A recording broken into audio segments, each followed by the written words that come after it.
It's me, Jonathan DLC. So I have a problem. Before I came to Japan, I thought for whatever reason I could just arrive and instantly pick up on Japanese. In hindsight, that was very stupid. I think I'm just dumb.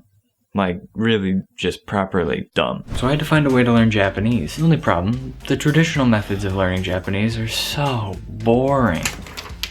Truth be told, I studied Japanese for a while in college, yet I still suck. Mostly because my brain can retain things about as well as a sieve, but also because I despise textbooks. It works great for some, but not for me. So this is the plan I came up with. Step 1, the goal. Who put that there? Who did that?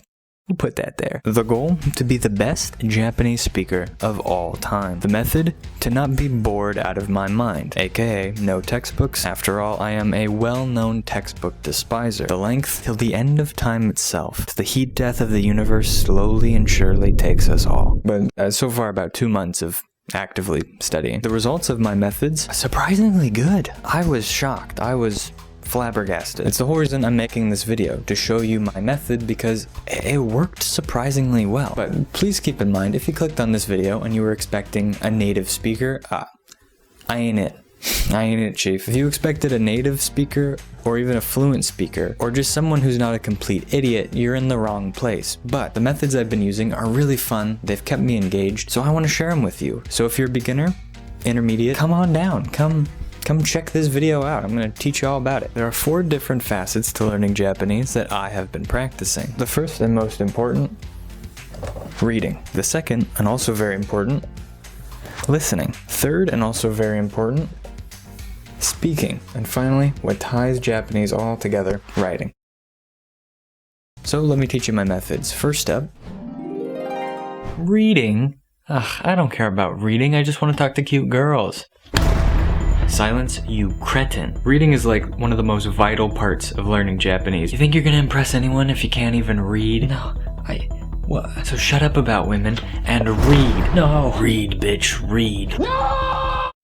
Okay, so that was a bit dramatic, but reading is vital if you want to learn Japanese. Now, for those completely new to this thing, Japan has 3 different writing systems: hiragana, katakana, and kanji. Now, some people read books or manga to help improve their Japanese, both of which are things I highly recommend. Now, for beginners, swallow your pride, hide your samurai spirit, and go get some children's books, preferably the ones that are only written in hiragana or katakana. If you're first starting out, you won't recognize the words at all, but it's to help you practice memorization of the characters, because the first step you should do when learning Japanese at all is to learn hiragana and katakana. And if you hate doing flashcards like me, it is so helpful when it comes to improving your reading ability. There are tons of children's books out there that can be used for this, like Hungry Hungry Caterpillar, Clifford, The Da Vinci Code. Now, reading books is cool and all, but me? I'm what you'd call a gamer.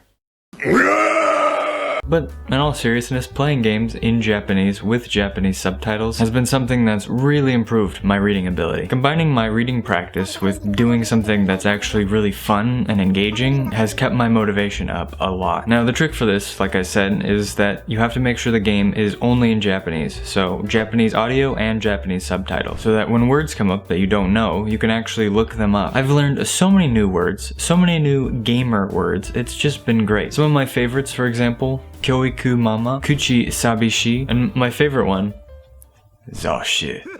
A game I recommend you use for this is actually Pokemon. It's incredibly helpful for beginners since it has both standard Japanese subtitles and hiragana only subtitles. So for listening, there are tons of resources available to you. Audiobooks, movies, music, actually going outside and meeting real people, which is scary not only because you have to meet real people, but also because you have to go outside. No thank you. And all those methods are great, but I prefer something a little more dramatic. And by that I mean watching Terrace House, baby. Terrace House is a really popular Japanese reality TV show where a bunch of young, beautiful Instagram models pretending to be real people all live in a house and they do what they do in a house. Bible study, of course. Ever since I started watching this show and pausing it frequently to actually learn new words, my confidence in listening to Japanese has improved a lot. No longer do I have to find weird YouTube videos where the bad man with the robotic voice goes, "Otoko no hito Akita wa nande? Instead, I can actually listen to people my age speak in the way that real Japanese people actually do. And because it's a reality show, I can listen to all the juicy drama as well. Oh, popcorn's ready.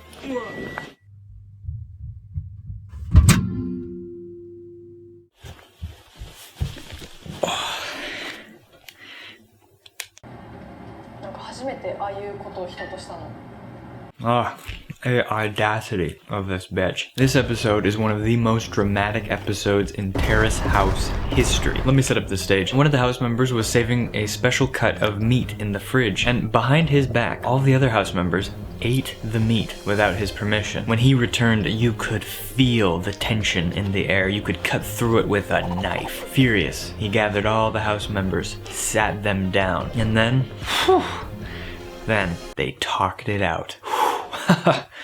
Damn, need a cigarette after that. Yeah, I should have mentioned, Japanese TV doesn't really do drama like we do back in the States. It's pretty tame in comparison, but nevertheless, it is a fun and entertaining way to practice Japanese. What an idiot. Just talk to people. Duh. Now, in all seriousness, talking to people is super challenging, and it can take a lot of time to build the confidence to do so. So one thing that's helped me build that confidence a lot is learning the in-between words and phrases that Japanese has. Think about how in English we say things like, oh, what is it? Oh, is that so? Oh, really? Oh, what do you call that in-between grammar exists in Japanese as well, and mastering it can not only help you fill dead air, but it can get you mad bitches. Not really, but it does help you speak. These are the ones I use the most. The first being, imi wa nan desu ka? And the second being, blah blah blah, nihongo de nan toimasu ka? I don't think it's an exaggeration to say that I use these two phrases all of the time, almost literally every day. If you're ever talking to someone and you get stuck and you can't remember the word, rather than sitting there, drenched in sweat, anxiety pumping because you can't think of the word that you learned, try explaining what you mean using different words you can remember. For example, if I forgot the word wolf, I could say, oh, tsuki no inu, nihongo de nan toimasu ka? But I think it's important to remember, when you start learning Japanese, the goal is communication, not fluency. People here are really cool, so just do what you can to further the conversation. So here we are, the most petrifying part of learning Japanese. Writing. Or should I say, kanji. Except it really isn't that bad. Unfortunately though, this is the one thing that I don't have a fun workaround for. It does take getting out the pen, setting down the paper, putting on the reading glasses, downing the 2 liter of soda, and just studying them.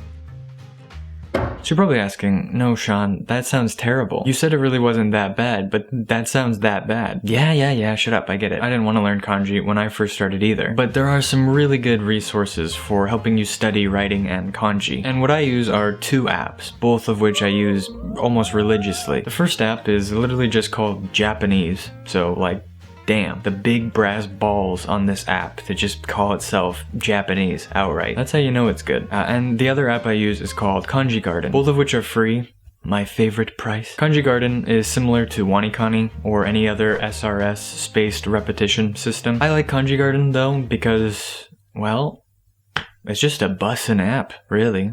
But I mostly like it because it's free. No, but in all seriousness, it is really intuitive and well made. There's a lot of really cool features where you can change the difficulty level based on your skill, features that let you see your progress, great studying tools, and just look at that interface. It's clean. Now, for Japanese, the app, not the language. Well, the app that does the language. I think I found a flaw with naming the app Japanese. The app is essentially just a really detailed dictionary, and it has some great features like Anki-style flashcards, and the ability to write out the kanji you see, so you can actually learn it. So for me, I use these 2 apps to learn new kanji, write them down, learn the meanings, and then I get a piece of paper and I write the kanjis down, over and over and over again, using the proper stroke order that the Kanji Garden app shows you. So yeah, there's that. That's a tedious part. But honestly, I don't even find it tedious anymore. I kind of enjoy doing it. Even with my smooth brain, using this method, I've gotten really excited to learn new kanji and practice it every day. So that's how you know it's a good method. Even I like this method. And I don't like anything. ever. I think eventually I'll make another video just going into more detail about kanji itself, but for now, don't be afraid to start learning kanji. Honestly, the sooner the better, in my opinion. And hopefully the apps and technique I shared with you that I use will help you out as well. So there you go. I hope you can use some of the ways that I learn and study to get motivated to do so yourself. The reason I made this video is not because other methods are bad, but just because the ways I've talked about in this video are more fun for me. They're more engaging, and if I ever have to look at another Japanese textbook again, I will give myself a lobotomy. Watch me, I'll do it. But look, at the end of the day, there is no get-rich-quick scheme for learning Japanese. It takes a lot of time and effort and dedication to actually do so. So my biggest tip in all of this is to just make studying fun for yourself, to find an enjoyable way. If you don't make it fun for yourself, it'll be a nightmare. It'll be like going on a really bad date. Speaking of dates, click here to see my video all about dating in Japan. As always, like, subscribe, ring the bell to smash my shell, and I'll see you in the next video. Deuces.